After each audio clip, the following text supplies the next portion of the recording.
Good morning.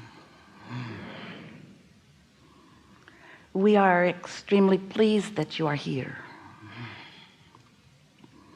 It is good to come together for the purpose of co-creating. Do you agree?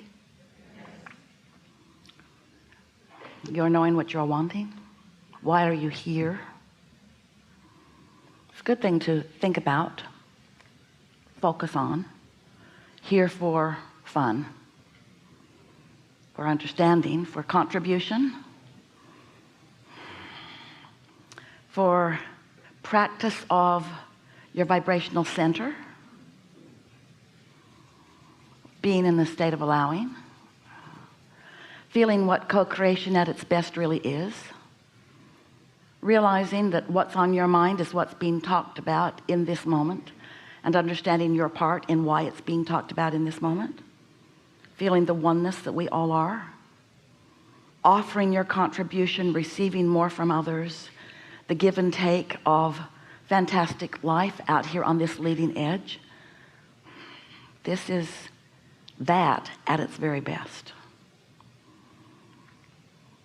It's always such a pleasure for all of us to get to play with all of you, because we understand the wholeness of who you are, not just the part of you that you are so far allowing yourself to be, but the whole of who you are.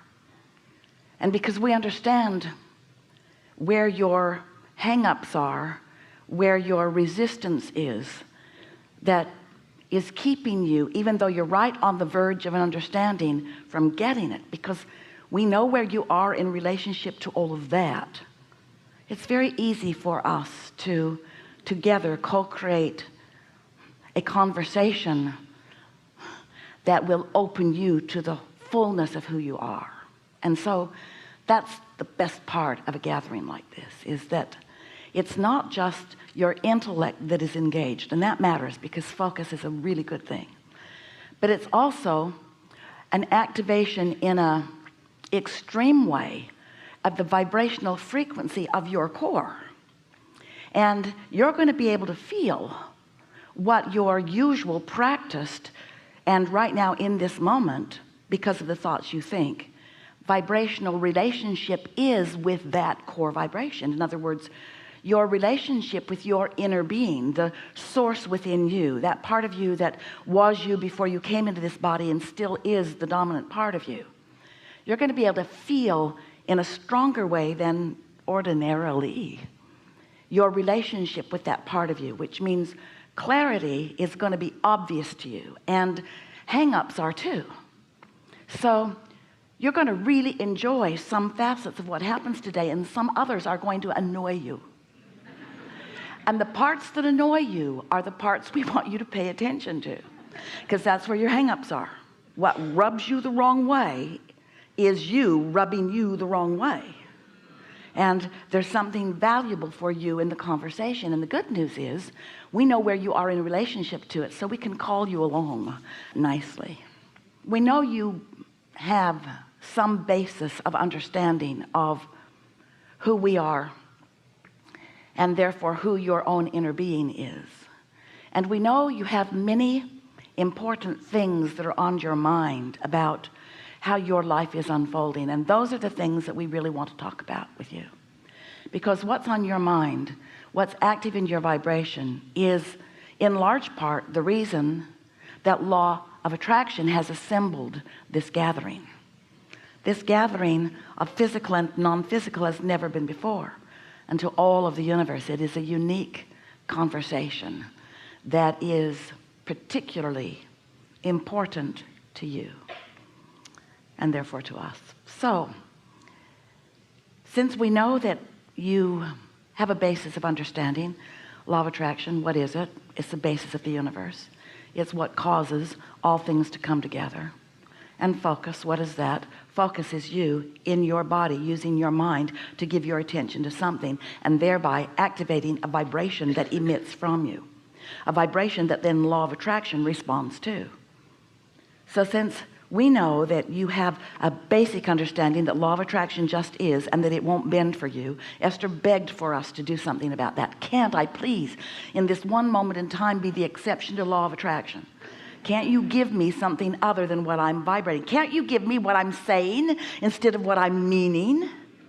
No. Law of attraction always responds to your vibration. And sometimes you have tricked yourself. You've said the words to something so many times that you think that your words are what you mean. But the universe is not dissuaded by your words, because the universe is responding to your vibration. And your vibration is your belief. It's what you've practiced. It's what you really mean. So if in this day that we are together, if you can come closer to acknowledging what you mean, then you can do something about it. But if you keep kidding yourself by saying things that you don't mean, and then wondering why you don't get response from the universe, or from your children, or from your neighbors, or from whoever you are co-creating with, if you keep wondering why they don't behave the way you ask them to, that's why. You've got a contradiction going on within you. And when you own up to what you're offering vibrationally, then, only then, do you have creative control about what you attract. The thing that happens when you are interacting with so many other humans is that as you observe them or play with them, participate with them, in your observation of them, you often activate a belief, an expectation. This is the way they often behave. And so as you're observing it again, you're offering a vibrational acknowledgement of your expectation, and then you can't get anything other than that from them, even though you'd like to, and even though your words and your rules dictate it. But you can't get around what you're offering vibrationally. The only thing you can do is adjust it. We want to say right here at the beginning of this gathering that it is not our intent now, and it will never be, to ask you to settle for something that you don't want, to just say, I'm going to suck it up and I'm just going to take what's being dished out to me. That's not our point. Nor is it our point that you should in any way try to behave the behavior or experience of any other. And so you want to say, I don't get it, Abraham. If you're not asking me to just accept whatever it is that I'm getting from whoever, and you're not asking me to find some way of changing their behavior, then where do I stand? How can I live in a world that I can't control? And we say, by coming to the awareness that the only thing that matters that you can control is your own vibrational mix.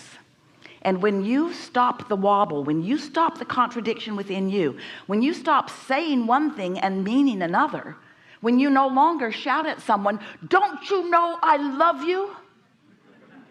When it is so obvious that your words and your vibration do not match in that moment. And you got a whole lot of that going on. Beliefs about yourself, habits of thoughts about yourself, really wanting the universe to give you something you don't expect. How's that working out for you?